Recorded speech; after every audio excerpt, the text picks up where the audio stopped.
jadi begini, saya ketika kampanye sebagai calon bupati, memang salah satu yang dilaporkan oleh masyarakat itu adalah mengenai listrik. Itu banyak sekali keluhan dan wajar. Ternyata setelah kami cek data, rasio elektrifikasi Kabupaten Landak dibandingkan daerah lain dulu lebih rendah, kalau sekarang ya kurang lebih ada 65% rasio elektrifikasi, dan rasio desa yang berlistrik 82,7, sehingga masih ada 17,3 desa yang belum berlistrik. Kami gali lebih lanjut, rasio elektrifikasi itu ternyata Bapak Ibu dihitung jika dalam satu desa, satu dusun dialiri listrik, itu dihitung sudah elektrifikasi. Jadi nggak heran kalau PLN itu nggak terlalu bahagia, nggak terlalu senang kalau kita ngajuin proposal dusun, Bapak. Mereka lebih senang kalau misalnya kita tuh mengajukan desa baru. Jadi misalnya nih, ya kita bersyukur hari ini Sebirang 2 dusun oke gitu ya. Tapi misalnya desa Sebirang hanya Kota Baru yang dapat listrik, dusun Sebirangnya belum. Nanti Bapak ngajuin lagi dusun Sebirangnya dong Pak. Itu PLN agak males-males sebenarnya. Itu ya Pak Dewan ya. Dia salah sendiri tentang Ibu Bupati. Kalau Ibu Bupati datang dia ngomong apa adanya. Jadi Ibu Bapak, kenapa? Karena kinerja PLN dihitung dari rasio elektrifikasi itu. Jadi kalau kita hanya nambah dusun, nggak kehitung dia penambahan rasio elektrifikasi desanya. Ya, tapi saya sudah diskusi panjang lebar baik dengan GM yang terlebih dahulu yang dulu maupun dengan berbagai para manajer yang ada. Saya sampaikan bahwa ini jangan dianggap enteng karena mempengaruhi aspek berikutnya mengapa listrik kita tidak banyak masuk di Landak. Nah, strategi rasio elektrifikasi kita kurang. Saya diskusi lagi dengan mereka PLN, kemudian saya mendapatkanlah beberapa kisi-kisi, ibarat nama ujian. Ibu Bupati mencari tahu contoh soal untuk menjadi bupati yang baik, begitulah. Ya, dalam rangka menjawab keinginan masyarakat. Kisi-kisinya satu, ternyata orang Landak itu suka berhutang katanya. Ini katanya ya.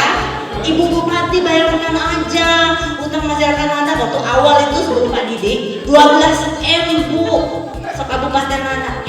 Saya bilang 12 miliar bukan 12 ember ya, 12 miliar. Kalau ember dari plastik, kalau miliar duit semua Bapak. 12 M kalau dikumpulin satu ruangan ini ya lumayan lah, satu ya itu lemari itu nggak cukup kali kalau uangnya tunai kan. Kok banyak banget? Saya bilang, oh jadi zaman dulu yang masih pakai sistem catat itu orang nunggak kan enggak mati lampunya ya. Tapi kalau sekarang kita pakai voucher kayak HP, ya habis voucher ya mati sendiri lampunya, jadi nggak bisa ngutang. Nah ceritanya ngutang itu waktu di awal kami menjabat Pak Musen, kami cek 12 M. Saya langsung tepuk jidat. Pantas PLN nggak mau masuk ke Landak. Takor, badangan takor kata orang Pakuman. Oke, saya catat ya. Kisi-kisi soal nomor 2 yang berikutnya saya ketahui setelah saya jadi bupati.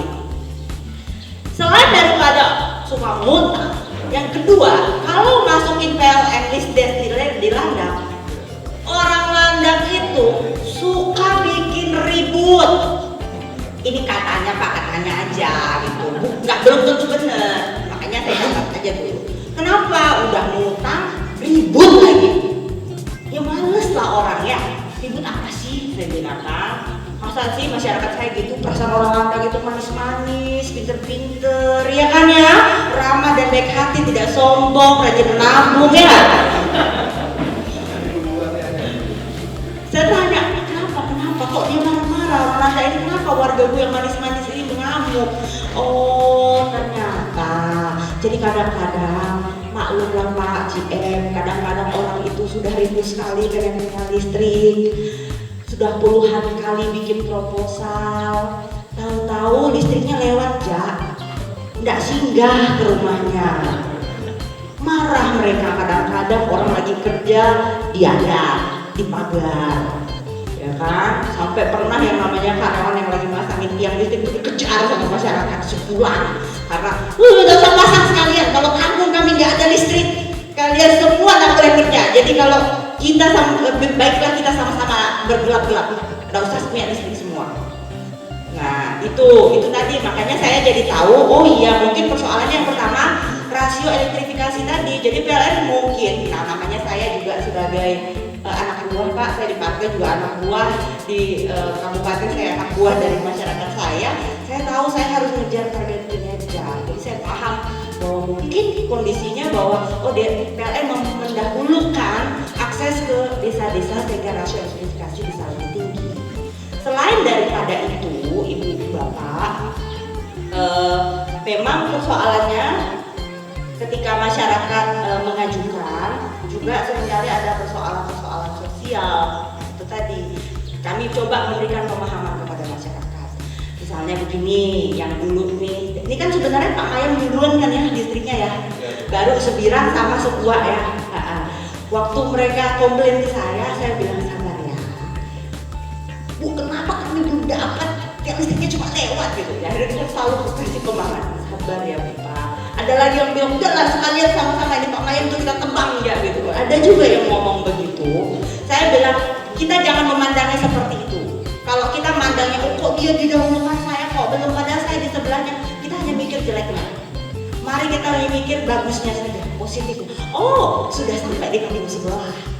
Berarti saya tinggal meneruskan usulan lagi, kemudian itu tinggal sedikit lagi nyampe ke kampung kita. Jadi sudut pandang kita yang dirubah. Jangan emosi terus. Malu lah, kita ini kan banyak banyak tempat adatnya gitu. Mungkin karena banyak penunggu jadi suasana panas. Nah bilang ya kita coba pikir lebih tenang, lebih positif sehingga nanti kemajuan bisa kita capai. Nah itu belum lagi katanya ternyata kalau ke Landak itu Pak, lagi kerja orang lagi masang tiang listrik pada protes. Kok sawit saya ditebang nggak diganti? Pohon karet saya ditebang nggak diganti? Pohon serai saya ditebang nggak diganti? Hah? Gitu. Nah, itu katanya orang Landak gitu. Terus saya cari tahu, oh ternyata sebenarnya ini karena masalah kesalahpahaman saja. Jadi orang Landak itu biasa masuk perusahaan Pak, lihat ini ada kebun-kebun sawit. Mereka tuh ada GTT, ya kan, Bapak, Ibu, ya segala lengkuas, segala serai pun dihitung, kunyitkan. Nah, tapi kalau PLN ini harus kita kasih penjelasan, mohon maaf tidak ada biaya pembebasan lahan. Jadi kalau ditancap tiang listrik di pinggir jalan itu nggak bisa Bapak minta tuntut untuk ganti rugi lahan akibat tiang listriknya, ya. Selain karena memang sebenarnya dalam undang-undang sekian meter dari bodi jalan itu adalah milik negara. Makanya bikin rumah jangan dekat-dekat jalan. Itu ada aturannya, ya. Ya, lagi pulang apalah bikin rumah tuh persis terasnya tuh di ujung jalan tuh. Tidak ketakut anaknya lari-lari bisa keserempet, kesenggol, kecelakaan kan ya. Lebih baiklah mundur sedikit gitu sehingga kita pun nyaman juga gitu. Mobil lewat kita nggak ikut geter-geter di dalam rumah kan ya.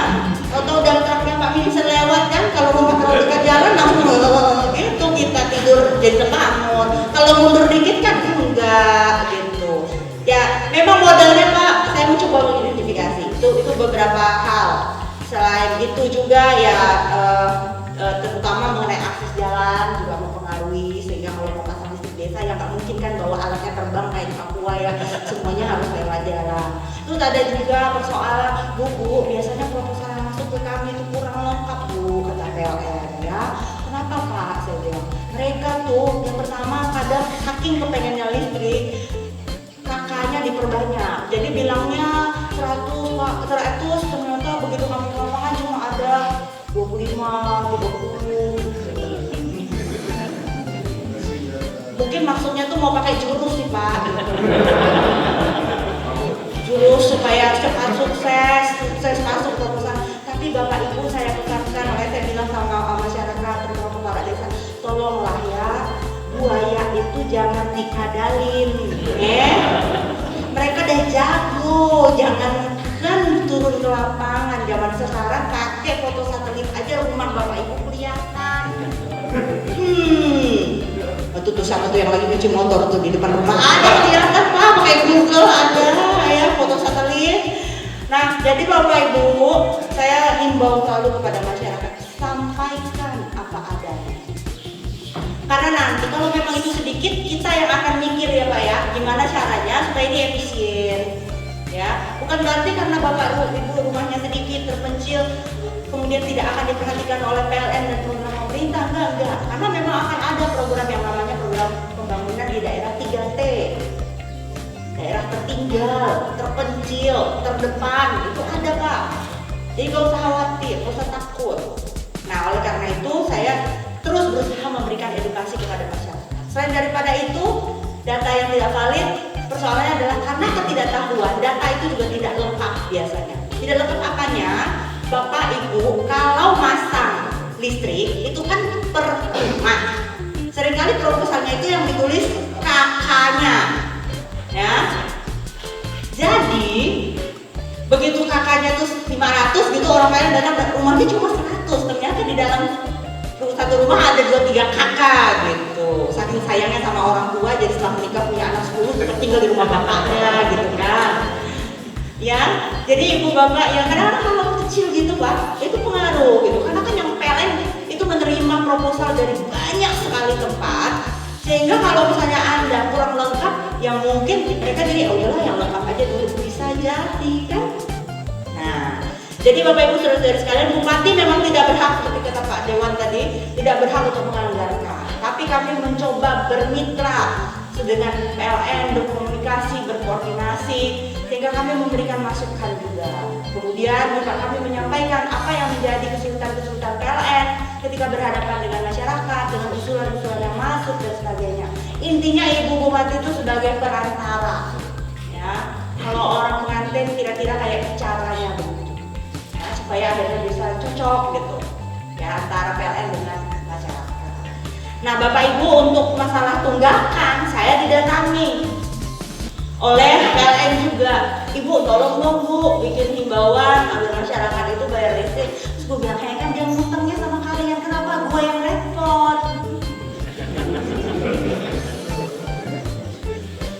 Saya bilang, kenapa aku yang disuruh nagih? Itu berarti ada yang salah dengan bisnis sistem PLN. Sorry ya Pak, bisnis sistem itu kan ya dalam manajemen bisnis Anda bagaimana ngitungnya sehingga bisa terjadi seperti itu. Ya, kami paham PLN sebagai BUMN itu menanggung beban sosial dan beban untuk tugas pemerintah gitu ya Pak ya, tugas negara untuk hadir di tengah masyarakat. Namun kalau yang namanya kafe, karaoke, kos-kosan itu ngutang sampai bertahun-tahun ya, ngaku miskin tapi ternyata punya toko besar, punya kos-kosan dan macam-macam, ya itu memang harus ditindak. Waktu itu kami takut nanti dihukum adat. Ya udah, siapa yang mau hukum adat tuh? Nanti siapa yang hukum adat, saya hukum adat balik lah kalau gitu. 2 kali kita adatnya. Kau hukum aku hukum kau gitu kan. Sampailah akhirnya saya dimaki-maki orang di Penabang sana ya. Ada yang nulis di Facebook, gara-gara Ibu Bupati listrikku diputus katanya. Karena saya bilang sama PLN, ya udah tagih lah, kalau ribut nanti kita hadapi sama-sama. Ya, Pak boleh buat. Kenapa? Bapak Ibu, kalau saya sebagai bupati, orang politik, namanya orang politik itu kan terpilih oleh rakyat ya. Kadang-kadang mungkin pejabat itu khawatir kalau orang diputus listriknya lalu marah dengan bupati, nanti dia nggak terpilih lagi sebagai bupati. Itu orang takut, makanya bertahun-tahun itu nunggak terus saja sampai 12 miliar, sampai PLN-nya ngambek nggak mau lagi masuk ke listrik desa. Saya waktu itu sudahlah, ada sama Bapa dan Putra dan Roh Kudus, amin. Niat saya baik supaya masyarakat yang belum mendapat listrik, bahkan setelah Indonesia merdeka hampir 100 tahun harus dapat listrik. Biarlah orang marah dengan saya. Ya, sebagai orang politik sebenarnya itu adalah resiko. Ya, orang jadi jengkel dengan ini. Tapi sekarang masih ada yang dendam dengan aku. Padahal yang nunggak listrik kan dia. Yang pakai listriknya kan dia. Apa iya saya numpang ke rumahnya? Numpang mandi aja saya nggak pernah ke rumahnya. Kenapa jadi salah saya?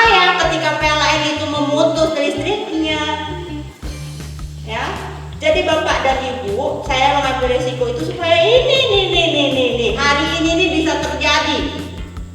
Dusun Sebirang itu bisa dapat listrik.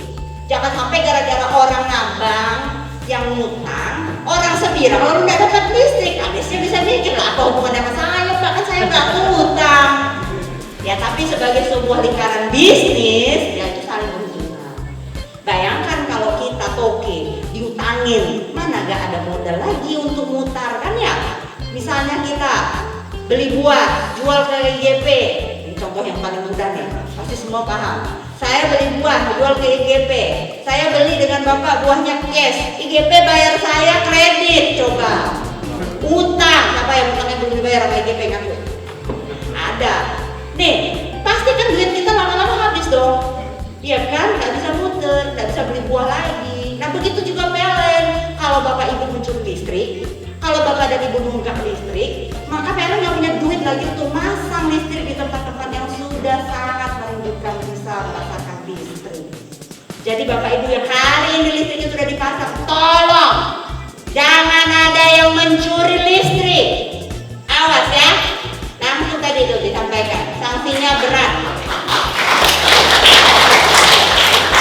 Listrik sudah dibuat sangat terjangkau oleh pemerintah karena ada subsidi, ya, sehingga PLN itu tiap tahun disubsidi oleh pemerintah lebih dari 14 triliun. Ya, jadi bapak ibu tidak usah lah beli barang 5.000, 10.000, masa iya dapat mungut brondol dia masih dapat sekarang, gitu kan ya. Makanya jangan dipakai beli Arab, jangan dipakai pasang nomor. Coba ya, ini pengalaman saya. Ada salah satu orang yang saya kenal, termasuk tim sukses saya juga dulu. Dia itu bayar listrik ngutang Pak, marah dia. Tapi suatu waktu dia pernah ketangkap lagi judi kolok-kolok, goncang terus. Saya bilang, kok punya duit berarti kan? Kenapa malah dipakai goncang bukan bayar listrik? Ya, jadi bapak dan ibu ingat kalau anda yang mencuri listrik, anda tidak jujur, anda menghalangi hak masyarakat lain untuk mendapatkan listrik. Ya. Nah, jadi bapak dan ibu soal itu hutang sekarang udah dari 10 miliar kalau dari zaman Pak Didi ya Pak. Kalau hitungnya dari saya 12, sekarang tinggal 1,5 miliar. Memang yang kerja timnya PLN, yang ke lapangan timnya PLN, yang kena tinju sama masyarakat tim PLN. Saya backingnya.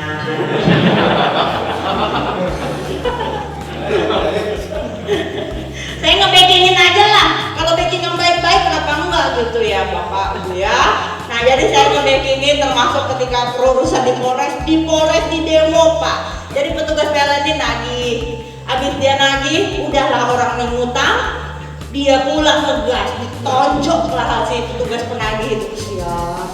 Gitu. Jadi kita PLN sama polisi, saya bilang saya dukung. Polres di demo Pak. Kalau lah kita nelponin siapa yang demo, ngapain sih ada pulang-pulang gitu. Ya itulah kerjaan banking gitu ya Pak. Cuma persenannya aja yang belum saya tahu. Ngomong-ngomong persenan, Bapak Ibu, saya menunggu nih persenan dari PLN untuk naik karena sebenarnya dari penggunaan listrik Bapak dan Ibu 10% itu pajaknya masuk ke pemerintah daerah. Bapak Dewan yang terhormat, jadi dari hutang kita itu masih 12 M. Sampai sekarang hutang kita itu tinggal 1,5 M. Kita punya pendapatan dari situ tidak naik Pak. Oh cuma 7 M, sampai situ 50 M. Memang dia sih bener-bener lebih banyak. Gak usah lah saya jadi 50 M setengahnya aja. Udah bikin jalan Sebirang kita.